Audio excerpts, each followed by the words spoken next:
Bismillahirrahmanirrahim. Assalamualaikum warahmatullahi wabarakatuh.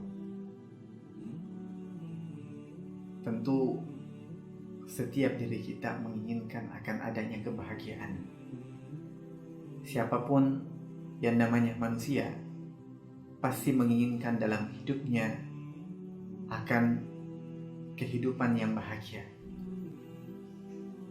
Hanya saja permasalahannya di dalam memandang, di dalam memahami tentang kebahagiaan ini, banyak di antara manusia atau bahkan kaum muslimin beranggapan bahwa letak kebahagiaan itu pada harta. Mereka menjadikan kebahagiaan itu barometernya adalah keduniaan. Pada banyaknya harta, kemewahan rumah, mobil, dan fasilitas-fasilitas keduniaan lainnya. Jika sekiranya kebahagiaan diukur seperti itu, bahwa kebahagiaan itu hanya terletak pada harta, maka tentu yang berhak untuk memiliki kebahagiaan ini hanyalah mereka-mereka yang memiliki harta yang banyak, memiliki fasilitas-fasilitas keduniaan. Barometer kebahagiaan itu tidak terletak pada harta, akan tetapi terletak pada ketenangan hati dan lapangnya dada kita. Nah, bagaimana cara kiat-kiat di dalam mendapatkan kebahagiaan itu?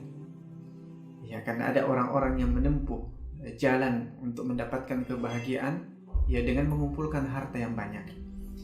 Tapi bagi kita orang-orang yang beriman, Masya Allah, agama kita ini adalah agama yang sangat sempurna dan paripurna. Di dalamnya telah diajarkan oleh Allah Subhanahu wa Ta'ala melalui lisan Nabi kita Rasulullah SAW. Di antaranya tentang bagaimana agar kemudian kita ini bisa mendapatkan kebahagiaan dunia dan akhirat. Di antara kiat yang pertama, teman-teman sekalian yang berbahagia, untuk kita mendapatkan kebahagiaan dunia dan akhirat, kuncinya yang pertama adalah beriman dan beramal soleh. Kita beriman kepada Allah. Jadi tidak hanya cukup beriman, tapi beriman lalu kemudian kita barengi dengan amal soleh. Karena orang-orang kafir pun juga, mereka sebetulnya sebagian di antara mereka meyakini akan adanya Allah. Hanya saja mereka tidak beramal. Mereka tidak beramal soleh. Nah, sementara iman dan amal soleh ini adalah salah satu sumber kebahagiaan. Di sana ada jaminan dari Allah Subhanahu wa Ta'ala. Allah telah menjanjikan bahwa orang-orang yang beriman dan beramal soleh itu, mereka akan mendapatkan kehidupan yang baik. Mereka akan mendapatkan kebahagiaan, kehidupan yang baik di dunia dan di akhirat. Apa buktinya? Allah Subhanahu wa Ta'ala katakan, ini Allah mengatakan, tentu bagi kita orang-orang yang beriman harus meyakini. Allah katakan di dalam surah An-Nahl ayat yang ke-97, Man amila sholihan, barang siapa yang mengerjakan amal soleh, min dzakarin aw untha, baik laki-laki maupun wanita, wa huwa mu'minun, dan dalam keadaan beriman kepada Allah Subhanahu wa Ta'ala. Man amila sholihan min dzakarin aw untha wa huwa mu'min, barang siapa yang mengerjakan amal soleh, baik laki-laki maupun perempuan, dalam keadaan beriman, apa jaminannya? Kata Allah Subhanahu wa Ta'ala, falanuhyiyannahu hayatan thayyibah, maka sesungguhnya akan kami berikan kepadanya kehidupan yang baik.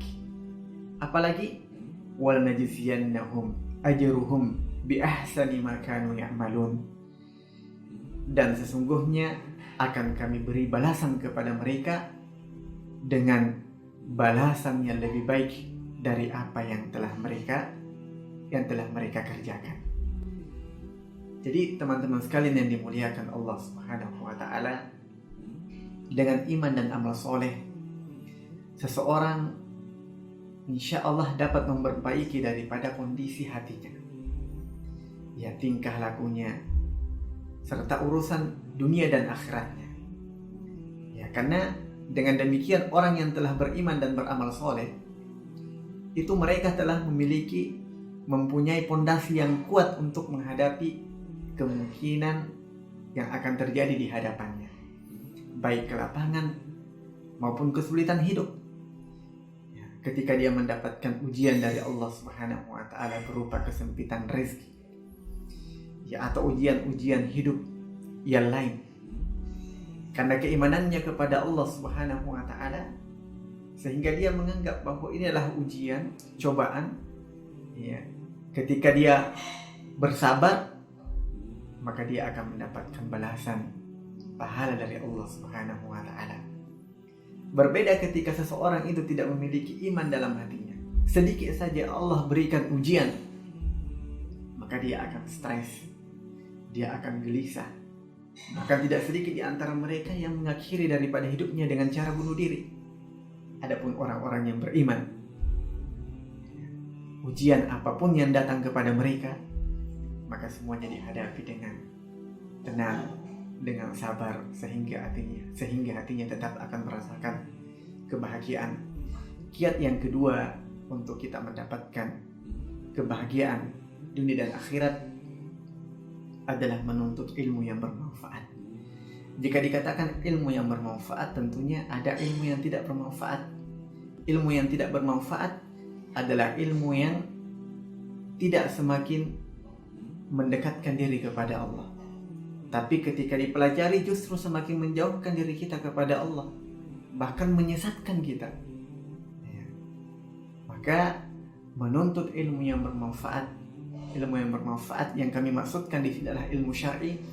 Ini adalah salah satu sumber mendatangkan kebahagiaan dan ketenangan jiwa kita. Ya, menyibukkan diri dengan mempelajari ilmu yang bermanfaat tentunya dapat mengalihkan perhatian hati. Ya, dapat mengalihkan perhatian hati seseorang dari sesuatu yang dapat mengguncangkan hatinya.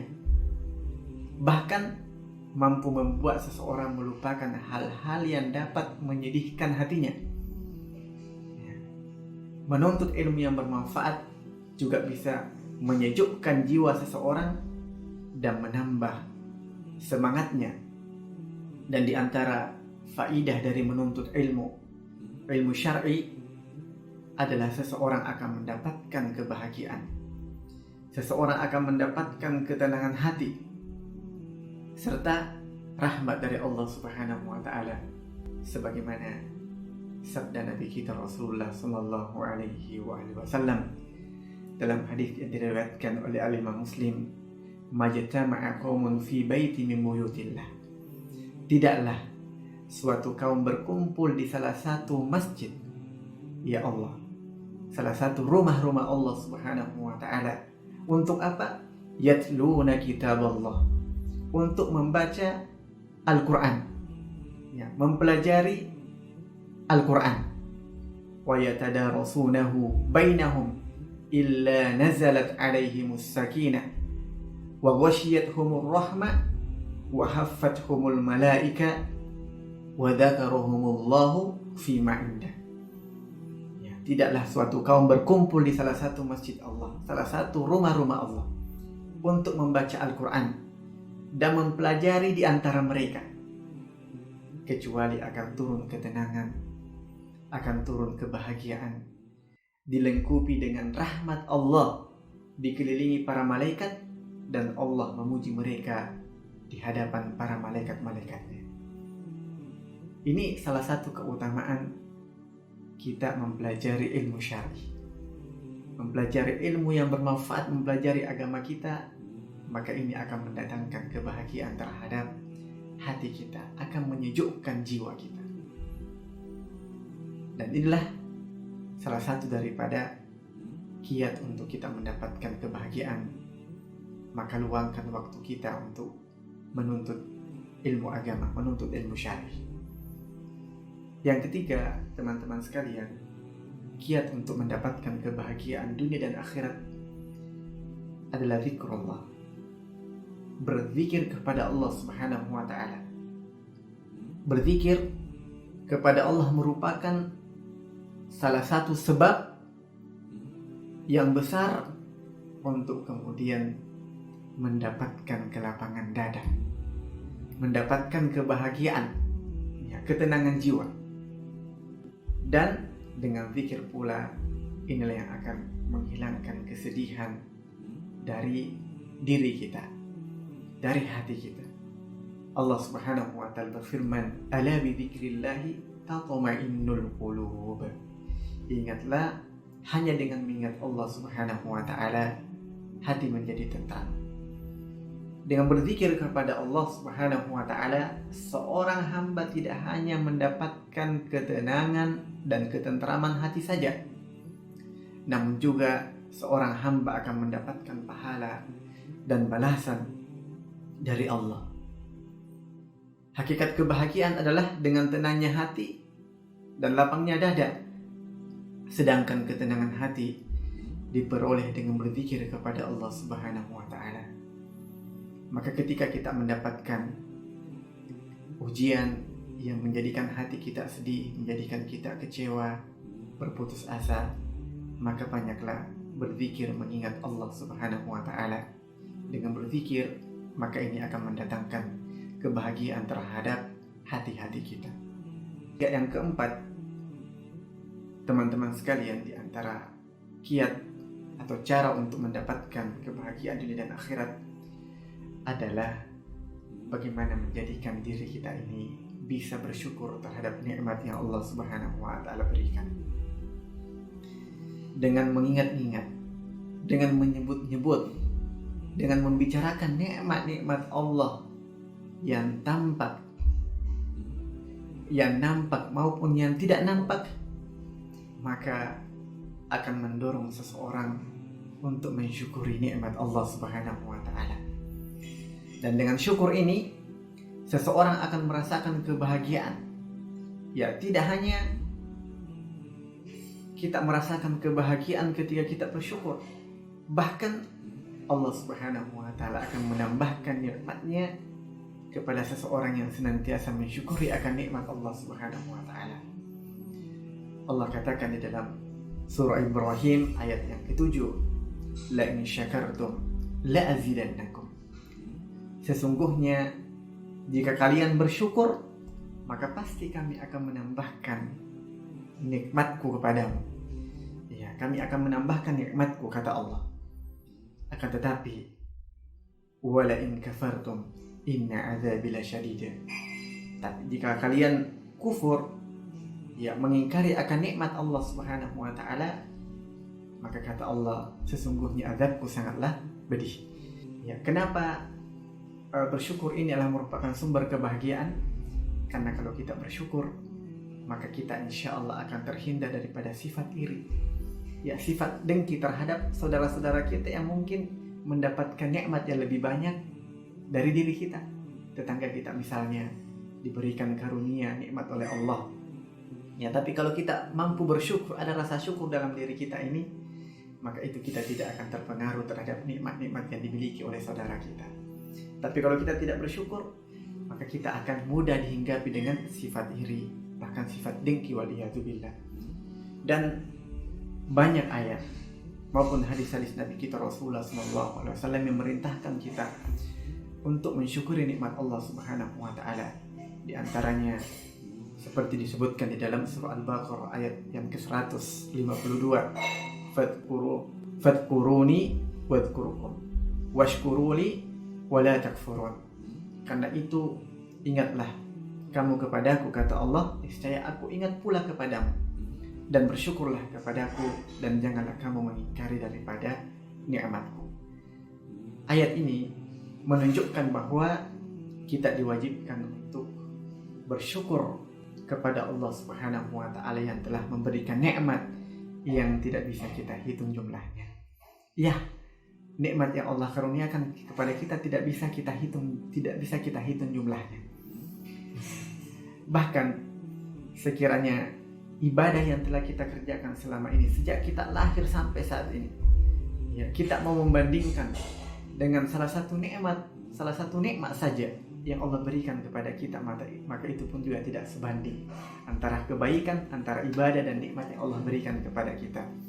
Satu mata saja yang ada dalam diri kita ini merupakan nikmat yang sangat besar yang Allah karuniakan, ya, yang tidak ternilai, yang tidak terhitung nilainya, ya, dibandingkan dengan kebaikan atau ketaatan yang telah kita lakukan kepada Allah Subhanahu wa taala. Yang kelima, teman-teman sekalian, kiat untuk mendapatkan kebahagiaan adalah berdoa. Banyak berdoa kepada Allah Subhanahu wa taala. Karena yang memberikan kesedihan, yang memberikan ujian-ujian dalam kehidupan kita ini, yang menyebabkan hati kita ini mungkin sedih, ya, kecewa, adalah Allah Subhanahu wa taala. Maka mintalah kepadanya, ya, penguasa segala sesuatu, yang mengatur urusan setiap hambanya, setiap makhluk. Maka minta kepada Allah Subhanahu wa taala agar Allah mengaruniakan kepada kita kebahagiaan.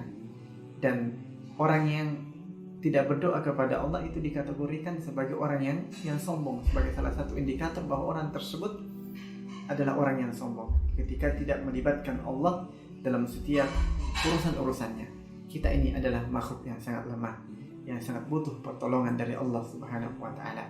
Maka ketika kita mendapatkan kesedihan ataupun yang sejenisnya, maka berdoalah kepada Allah agar Allah menghilangkan daripada kesedihan, kegundahan, kekecewaan, agar kemudian dalam hidup kita ini kita akan merasakan kebahagiaan. Yang keenam, kiat yang keenam sekaligus kiat yang terakhir untuk kita meraih kebahagiaan dunia dan akhirat adalah kita bertawakal kepada Allah Subhanahu wa taala. Jika hati bersandar kepada Allah dan bertawakal kepadanya, tidak menyerah kepada prasangka-prasangka buruk, niscaya akan hilanglah perasaan sedih dan gundah gulana. Ketika itu hati akan mendapatkan kekuatan, hati akan mendapatkan kelapangan dan kebahagiaan yang tidak bisa diungkapkan. Allah Subhanahu wa taala berfirman dalam surah At-Talaq ayat yang ketiga, "Wa may yatawakkal 'ala Allah fa huwa hasbuh." Dan barang siapa yang bertawakal kepada Allah, niscaya Allah akan mencukupkannya. Dari ayat tersebut dapat diambil kesimpulan bahwa Allah akan mencukupkan hambanya yang bertawakal kepadanya segala apa yang dibutuhkan dari urusan-urusan agama dan dunianya. Semoga Allah Subhanahu wa taala memberikan kepada kita kebahagiaan baik di dunia ini maupun di akhirat kelak. Wassalamualaikum warahmatullahi wabarakatuh.